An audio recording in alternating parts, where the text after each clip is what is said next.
Hello दोस्तों, बेलिज्म academy YouTube channel में आपका फिर से बहुत बहुत स्वागत है। दोस्तों, आज के इस वीडियो में हम मोस्ट इम्पॉर्टेंट क्वेश्चंस को सॉल्व करने वाले हैं जो कि आपके यूपी टेट, सुपर टेट, साथ ही साथ आपके लेखपाल एग्जाम के लिए मोस्ट इम्पॉर्टेंट है। दोस्तों, इस वीडियो में मैंने सारे क्वेश्चन सेलेक्टेड लिए हैं जो कि आपके सिलेबस पर बेस्ड होंगे, साथ ही साथ आपके प्रीवियस ईयर क्वेश्चन पर बेस्ड होंगे। तो वीडियो को ध्यान से देखिएगा और वीडियो के लास्ट मुझे ज़रूर बताइएगा कि आज के इस वीडियो में आपके कितने क्वेश्चन सही हुए। तो बिना देरी करते हुए चलिए शुरू करते हैं सबसे पहले क्वेश्चन से। सबसे पहला क्वेश्चन है, द प्रॉब्लम ऑफ रूपीज किसकी पुस्तक है? ऑप्शन आपके सामने Bhagat Singh, option B Rabindranath Tagore, option C Annie Besant या फिर option D doctor Bhimrao Ambedkar.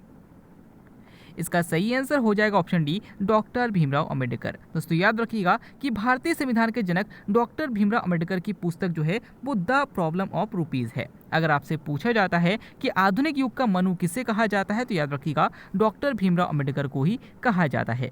अगला क्वेश्चन, भारत के किस राज्य में कोई भी महिला मुख्यमंत्री कभी नहीं रही? ऑप्शन आपके सामने Uttar Pradesh, option B Rajasthan, option C Madhya Pradesh या फिर ऑप्शन डी महाराष्ट्र। इसका सही आंसर हो जाएगा ऑप्शन डी महाराष्ट्र। दोस्तों, याद रखिए कि महाराष्ट्र एक ऐसा राज्य है जहां पर आज तक कोई भी महिला मुख्यमंत्री नहीं रही हैं। अगर आपसे पूछा जाता है कि सर्वोच्च न्यायालय की पहली महिला मुख्य न्यायाधीश कौन थी तो याद रखिएगा कि सर्वोच्च न्यायालय की महिला मुख्य न्यायाधीश आज तक कोई भी महिला नहीं रही हैं। अगला क्वेश्चन, पीएच मान का पता सर्वप्रथम किसने लगाया था? ऑप्शन आपके सामने Louis Pasteur, option B Sorensen, option C William Harvey या फिर option D Karl land Steiner.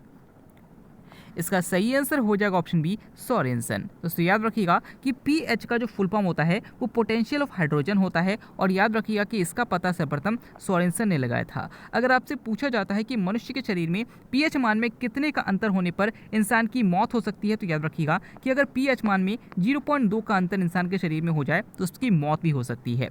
अगर आपसे पूछा जाता है कि रुधिर परिसंचरण तंत्र की खोज किसने की थी तो याद रखिएगा विलियम हार्वे ने की थी। और अगर आपसे पूछा जाता है कि रुधिर समूह की खोज किसने की थी तो याद रखिएगा कार्ल लैंड स्टीनर ने की थी। अगला क्वेश्चन, भारत में राष्ट्रीय आय का पहली बार आकलन किसके द्वारा किया गया था? ऑप्शन आपके सामने हैं गोपाल कृष्ण गोखले, ऑप्शन बी दादा भाई नौरोजी, ऑप्शन सी चौधरी रहमत अली या फिर ऑप्शन डी सत्येंद्र नाथ टैगोर। इसका सही आंसर हो जाएगा ऑप्शन बी दादा भाई नौरोजी। दोस्तों, याद रखिएगा कि राष्ट्रीय आय का पहली बार आकलन दादा भाई नौरोजी के द्वारा किया गया था और दादा भाई नौरोजी को ही भारत का वैवध पुरुष यानी कि great old man of India कहा जाता है। अगर आपसे पूछा जाता है कि पाकिस्तान शब्द का प्रयोग सर्वप्रथम किसके द्वारा किया गया था तो याद रखिएगा चौधरी रहमत अली के द्वारा किया गया था। अगला क्वेश्चन, इनमें से कौन सी पत्रिका का प्रारंभ डॉक्टर भीमराव अंबेडकर के द्वारा किया गया था? ऑप्शन आपके सामने प्रबुद्ध भारत, ऑप्शन बी संध्या, ऑप्शन सी बहिष्कृत भारत या फिर ऑप्शन डी युगांतर। इसका सही आंसर हो जाएगा ऑप्शन सी बहिष्कृत भारत। दोस्तों, याद रखिएगा कि ये क्वेश्चन बार बार पूछा जाता है कि बहिष्कृत भारत पत्रिका का प्रकाशन किसके द्वारा किया गया था तो याद रखिएगा डॉक्टर भीमराव अंबेडकर के द्वारा किया गया था। अगर आपसे पूछा जाता है कि प्रबुद्ध भारत पत्रिका का प्रकाशन किसने प्रारंभ किया था तो याद रखिएगा स्वामी विवेकानंद ने किया था। अगला क्वेश्चन, भारत का आइंस्टीन किससे कहा जाता है? ऑप्शन आपके सामने Kalidas, option B Nagarjuna, option C Aryabhatta या फिर ऑप्शन डी महात्मा गांधी। इसका सही आंसर हो जाएगा ऑप्शन बी नागार्जुन। दोस्तों, याद रखिएगा कि भारत का आइंस्टीन नागार्जुन को कहा जाता है, भारत का शेक्सपियर कालिदास को कहा जाता है, भारत का नेपोलियन समुद्रगुप्त को कहा जाता है। तो ये क्वेश्चन भी बार बार पूछे जाते हैं, याद रखिएगा। अगला क्वेश्चन, बचपन बचाओ आंदोलन के संस्थापक कौन हैं? ऑप्शन आपके सामने Abhijit Banerjee, option B Kailash Satyarthi, option C Narendra Modi या फिर ऑप्शन डी मलाला यूसुफजई। इसका सही आंसर हो जाएगा ऑप्शन बी कैलाश सत्यार्थी। दोस्तों, याद रखिएगा कि बचपन बचाओ आंदोलन के जो संस्थापक थे वो कैलाश सत्यार्थी थे और इसी कारण इनको नोबेल पुरस्कार भी मिल चुका है। अगला क्वेश्चन, घूमर किस राज्य का लोक नृत्य है? ऑप्शन आपके सामने Rajasthan, option B Gujarat, option C Tamil Nadu या फिर ऑप्शन डी आंध्र प्रदेश। इसका सही आंसर हो जाएगा ऑप्शन ए राजस्थान। दोस्तों, याद रखिएगा कि जो घूमर है ये राजस्थान का लोक नृत्य है। अगर आपसे पूछा जाता है कि गरबा कहाँ का लोक नृत्य है तो याद रखिएगा गुजरात का है। अगर आपसे पूछा जाता है कि भरतनाट्यम कहाँ का लोक नृत्य है तो याद रखिएगा तमिलनाडु का है। और अगर आपसे पूछा जाता है कि कुचिपुड़ी कहाँ का लोक नृत्य है तो याद रखिएगा आंध्र प्रदेश का है। अगला क्वेश्चन, वर्षा का सागर कहाँ पाया जाता है? ऑप्शन आपके सामने पृथ्वी, ऑप्शन बी चंद्रमा, ऑप्शन सी मंगल या फिर ऑप्शन डी बृहस्पति। इसका सही आंसर हो जाएगा ऑप्शन बी चंद्रमा। तो याद रखिएगा कि जो वर्षा का सागर है ये एक प्रकार का लावा का बहुत बड़ा गड्ढा है जो कि चंद्रमा में स्थित है। अगर आपसे पूछा जाता है कि सौरमंडल का 5वां प्राकृतिक उपग्रह कौन सा है, तो याद रखिएगा कि जो चंद्रमा है वो सौरमंडल का 5वां सबसे बड़ा उपग्रह हो जाएगा। अगला क्वेश्चन, दिल्ली भारत की राजधानी कब बनी? ऑप्शन आपके सामने 1931, ऑप्शन बी 1911, ऑप्शन सी 1947 या फिर ऑप्शन डी 1950। इसका सही आंसर हो जाएगा ऑप्शन बी 1911। दोस्तों याद रखिएगा कि दिल्ली को भारत की राजधानी जो बनाया गया वो 1911 में बनाया गया है, और याद रखिएगा कि दिल्ली से पहले भारत की राजधानी कोलकाता थी। अगला क्वेश्चन, भारतीय सिनेमा का जनक किसे माना जाता है? ऑप्शन आपके सामने Raj Kapoor, option B Dada Saheb Phalke, option C Bhanu Athaiya या फिर ऑप्शन डी दिलीप कुमार।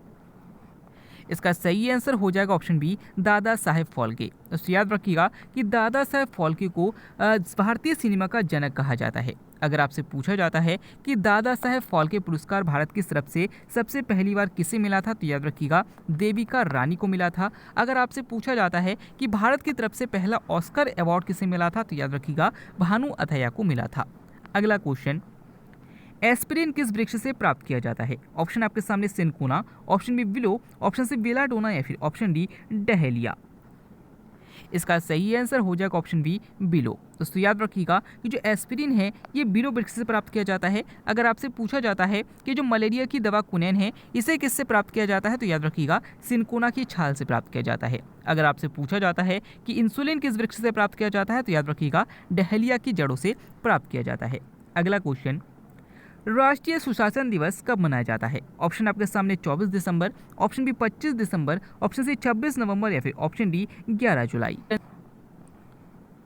इसका सही आंसर हो जाएगा ऑप्शन बी 25 दिसंबर। दोस्तों याद रखिएगा कि अटल बिहारी वाजपेयी जी के जन्म दिवस पर 25 दिसंबर को प्रतिवर्ष राष्ट्रीय सुशासन दिवस के रूप में मनाया जाता है। अगर आपसे पूछा जाता है कि राष्ट्रीय उपभोक्ता दिवस कब मनाया जाता है, तो याद रखिएगा 24 दिसंबर को मनाया जाता है। अगर आपसे पूछा जाता है कि विश्व जनसंख्या दिवस कब मनाया जाता है, तो याद रखिएगा 11 जुलाई को मनाया जाता है। और अगर आपसे पूछा जाता है कि राष्ट्रीय दुग्ध दिवस कब मनाया जाता है, तो याद रखिएगा वर्गीज कुरियन के जन्मदिन पर 26 नवंबर को मनाया जाता है। अगला क्वेश्चन, कौन सा अम्ल पेट के जीवाणुओं को नष्ट करता है? ऑप्शन आपके सामने हैं H2SO4, option B HCl, option C HNO3 या फिर ऑप्शन डी KCl। इसका सही आंसर हो जाएगा ऑप्शन बी HCl। दोस्तों याद रखिएगा कि हमारा जो आमाशय है जिसे हम सामान्यतः पेट कहते हैं, हमारे पेट में HCl यानी कि हाइड्रोक्लोरिक अम्ल पाया जाता है। तो ये क्वेश्चन भी आपसे पूछा जाता है, और याद रखिएगा कि हाइड्रोक्लोरिक अम्ल जो है ये पेट के जीवाणुओं को नष्ट करने का भी काम करता है। अगला क्वेश्चन, दांत का बाहरी परत क्या कहलाता है? ऑप्शन आपके सामने enamel, option B dentine, option C cardiac या फिर ऑप्शन डी प्लूरा। इसका सही आंसर हो जाएगा ऑप्शन ए इनेमल। दोस्तों याद रखिए कि जो हमारे दांत का जो ऊपरी पार्ट जो कि वाइट होता है इसे इनेमल कहा जाता है, और जो इनेमल है ये बॉडी का सबसे कठोर पार्ट होता है। अगला क्वेश्चन, भारत की सबसे बड़ी प्रवाल भित्ति कौन सी है? ऑप्शन आपके सामने Lakshadweep, option B Andaman Nicobar, option C Gujarat या फिर ऑप्शन डी ग्रेट निकोबार। इसका सही आंसर हो जाएगा ऑप्शन ए लक्षद्वीप। दोस्तों याद रखिएगा जो भारत की सबसे बड़ी प्रवाल भित्ति है ये लक्षद्वीप है। और अगर आपसे पूछा जाता है कि विश्व की सबसे बड़ी प्रवाल भित्ति कौन सी है, तो याद रखिएगा ग्रेट बैरियर रीफ है, और ये प्रशांत महासागर में स्थित है। अगला क्वेश्चन, भारत में सर्वप्रथम मानसून का आगमन कहाँ होता है? ऑप्शन आपके सामने केरल, ऑप्शन में गुजरात, ऑप्शन से तमिलनाडु या फिर ऑप्शन डी राजस्थान। इसका सही आंसर हो जाएगा ऑप्शन ए केरल। दोस्तों याद रखिए कि प्रतिवर्ष लगभग 1 जून के आसपास जो केरल है, केरल में सबसे पहले मानसून का आगमन होता है, और लगभग 15 जुलाई के आसपास पूरे भारत में फैल जाता है। अगला क्वेश्चन, जूट उत्पादन में अग्रणी राज्य कौन सा है? ऑप्शन आपके सामने Kerala, option B Madhya Pradesh, option C Gujarat या फिर ऑप्शन डी पश्चिम बंगाल। इसका सही आंसर हो जाएगा ऑप्शन डी पश्चिम बंगाल। दोस्तों याद रखिएगा कि जो भारत का पश्चिम बंगाल राज्य है ये जूट उत्पादन में सबसे अग्रणी है। अगर आपसे पूछा जाता है कि मसालों के उत्पादन में अग्रणी राज्य कौन सा है, तो याद रखिएगा केरल। नेक्स्ट क्वेश्चन है, जन्म हार्मोन किसे कहा जाता है? ऑप्शन आपके सामने insulin, option B glucagon, option C adrenal या फिर ऑप्शन डी ऑक्सीटोसिन। इसका सही आंसर हो जाएगा ऑप्शन डी, ऑक्सीटोसिन। दोस्तों याद रखिए कि जो ऑक्सीटोसिन हार्मोन है ये हमारे पीयूष ग्रंथि से निकलता है और याद रखिए कि जब माता द्वारा बच्चे को जन्म दिया जाता है तो ये हार्मोन माता की कमर की हड्डियों को खिसकाने का कार्य करता है, इसीलिए इसे जन्म हार्मोन भी कहा जाता है। अगला क्वेश्चन, डॉक्टर भीमराव अंबेडकर ने किस मूल अधिकार को संविधान की आत्मा कहा है? ऑप्शन आपके सामने है समानता का अधिकार, ऑप्शन बी स्वतंत्रता का अधिकार, ऑप्शन सी संस्कृति और शिक्षा का अधिकार या फिर ऑप्शन डी संवैधानिक उपचारों का अधिकार। इसका सही आंसर हो जाएगा ऑप्शन डी, संवैधानिक उपचारों का अधिकार। दोस्तों याद रखिएगा जो संवैधानिक उपचारों का अधिकार है यानी कि जो अनुच्छेद 32 है, इसे डॉक्टर भीमराव अंबेडकर ने भारतीय संविधान की आत्मा या भारतीय संविधान का दिल कहा है। अगला क्वेश्चन, पर्णहरित में कौन सी धातु पाई जाती है? ऑप्शन आपके सामने nitrogen, option B magnesium, option C potassium या फिर ऑप्शन डी हाइड्रोजन। इसका सही आंसर हो जाएगा ऑप्शन बी, मैग्नीशियम। दोस्तों याद रखिएगा कि पर्णहरित में मैग्नीशियम धातु पाई जाती है। अगला क्वेश्चन, कौन सा वेद गद्य और पद्य दोनों में रचित है? ऑप्शन आपके सामने Rigveda, option B Yajurveda, option C Samaveda या फिर ऑप्शन डी अथर्ववेद।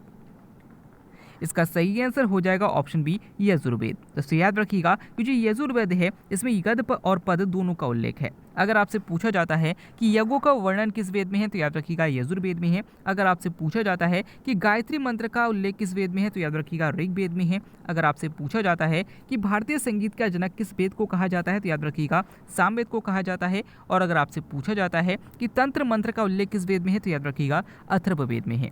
अगला क्वेश्चन, किस अंग में सर्वाधिक पुनरुद्भवन की क्षमता होती है? ऑप्शन आपके सामने हृदय, ऑप्शन बी जंघा मांसपेशी, ऑप्शन सी यकृत या फिर ऑप्शन डी तंत्रिका कोशिका। इसका सही आंसर हो जाएगा ऑप्शन सी, यकृत। दोस्तों याद रखिए कि जो हमारी बॉडी में यकृत होता है यानी कि जो लीवर होता है, इस लीवर की क्षमता ये होती है कि अगर इसको कट लग जाए या फिर इसका कोई भी हिस्सा काट लिया जाए तो ये जल्दी से उस अंग का निर्माण कर लेता है, यानी कि इसमें पुनरुद्भवन की क्षमता बहुत तेज होती है। अगला क्वेश्चन, भारत में दालों का सबसे बड़ा उत्पादक राज्य कौन सा है? ऑप्शन आपके सामने केरल, ऑप्शन बी पश्चिम बंगाल, ऑप्शन सी उत्तर प्रदेश या फिर ऑप्शन डी मध्य प्रदेश। दोस्तों इस क्वेश्चन के आंसर आपको मैं कमेंट के द्वारा बताना है। आज के वीडियो में आपके कितने क्वेश्चन सही हुए, साथ ही साथ आज का वीडियो आपको कैसा लगा कमेंट बॉक्स में जरूर बताइएगा। हमारी मेहनत आपको कैसे लगी कमेंट बॉक्स में जरूर बताइएगा। अगर आप फेसबुक पेज और टेलीग्राम ग्रुप को ज्वाइन करना चाहते हैं तो डिस्क्रिप्शन में लिंक दिया गया है, वहां से आप ज्वाइन कर सकते हैं। मिलते हैं अगले वीडियो में, तब तक के लिए देखते रहिए, सीखते रहिए।